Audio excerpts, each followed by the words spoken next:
মাটির দিকে নুয়ে পড়া, মাথায় জট পাকানো পাকা চুল, তেলের অভাবে রুক্ষ, মুখ ভর্তি কাশফুলের দাড়ি, ঠোঁটের উপর অবিন্যস্ত গোঁফ, দুশ্চিন্তিত আইনস্টাইনের মতো।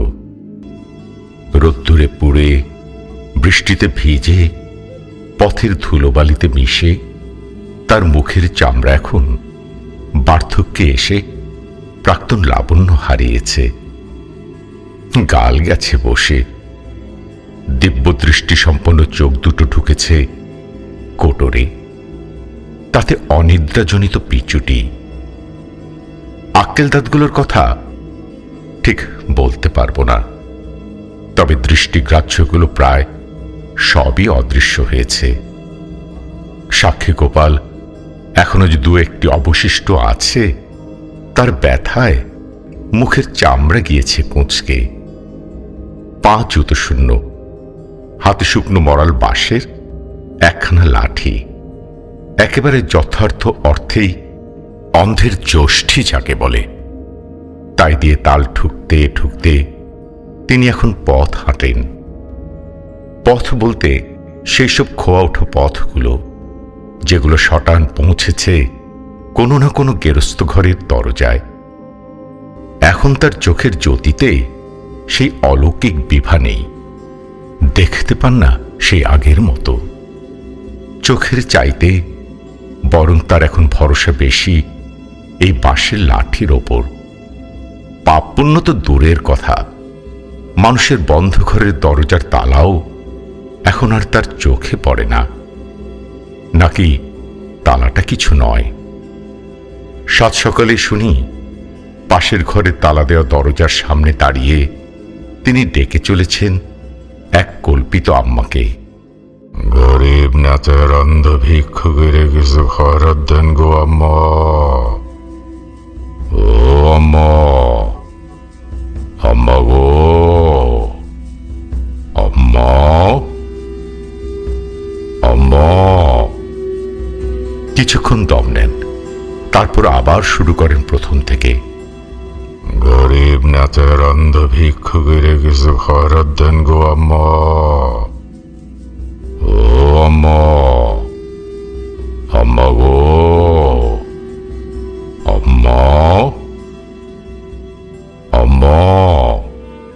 মনে হয় বুঝি কোনো ঝোড়ো সন্ধ্যায় মাঠের নিঃসঙ্গ গাভী আম্মা আম্মা রবে ডেকে চলেছে তার হারানো বাছুর, যেন রথের মেলায় হারিয়ে যাওয়া কোনো অসহায় শিশু ডাকছে তার মাকে, আম্মা, আম্মা গো। কিন্তু বন্ধ দরজা খোলে না। খুলবে কি করে? ভিতরে কেউ থাকলে তো। পাশের বাড়ি থেকে অতঃপর আমি দরজা খুলে বেরোই।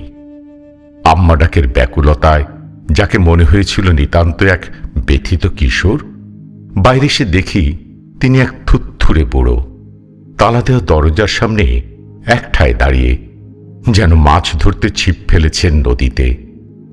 মহাজনের খুঁতির মতো ভিক্ষার থলেটা ঝুলছে তার গলায়, আর ভাত খাবারের জন্য তৈরি এনামেলের থালাটা প্রসারিত, ডান হাতে ধরা।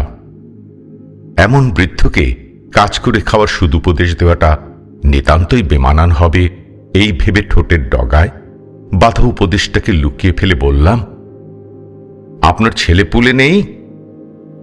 এবার তার মুখ ফিরল আমার ঘরের দিকে, আমাকে আপাদমস্তক নিরীক্ষণ করলেন, তারপর ম্লান হেসে বললেন, আছে।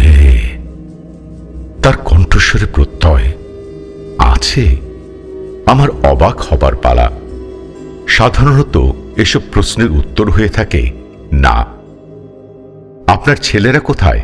তারা আপনাকে দেখে না?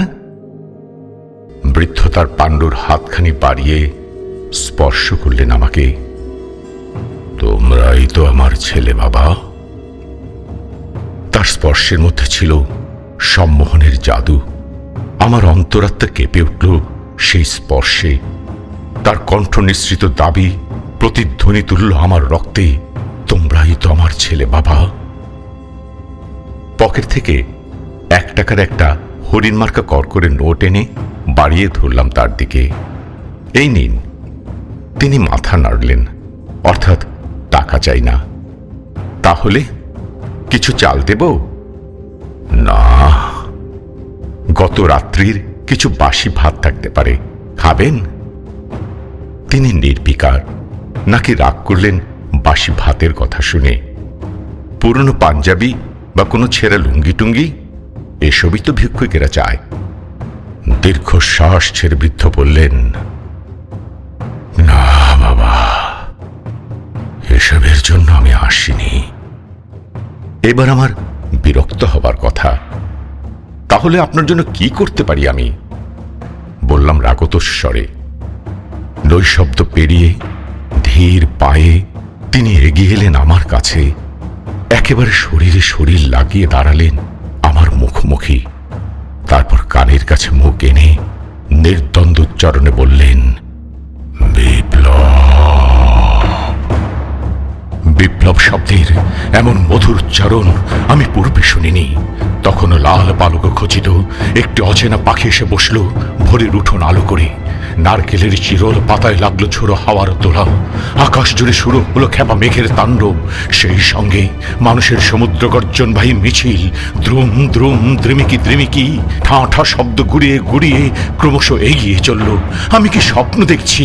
আমার কর্ণকুহরে ঘুরে ঘুরে কেবলই বাঁচতে থাকলো বিপ্লব বিপ্লব বিপ্লব, যেন পিন আটকে যাওয়া গানের রেকর্ড।